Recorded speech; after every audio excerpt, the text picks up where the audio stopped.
So in the verses that we started our session with, I'll not repeat them, but the verses from Surah Al-Ra'd, the chapter of thunder, 13th chapter of Quran, verses 16 to 18, we can see that the Quran, yani Allah subhanahu wa ta'ala, He strikes a parable for us, which tells us that in this world where there is truth and there is falsehood, but ultimately it is truth that endures, while it is falsehood that vanishes. In these verses, God speaks about the water that flows down from the mountains into the rivers. He says that the water flows. As the water flows, a froth appears on it, but that this froth disappears while the actual water remains. Falsehood is this froth that will eventually vanish, while the truth is the water that will remain. Here, the Quran is teaching us a reality that is attested to by history.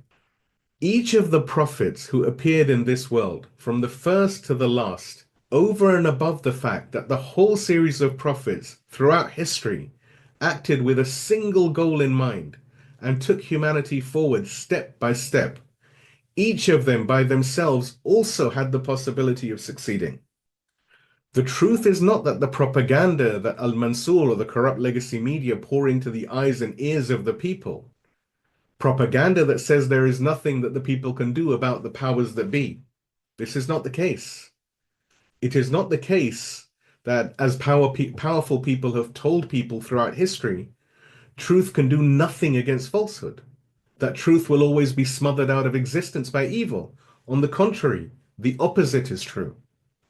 The prophets were able to succeed wherever they went, and their followers were able to succeed too, and they were indeed successful. However, there are two conditions that must be met for this result to transpire. Previously, we had mentioned that human free will has an important role to play in all of this, in shaping this future for the human race.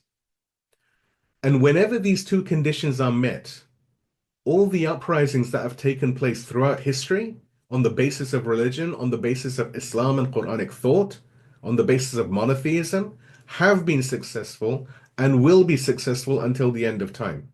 And there is no need for miracles either.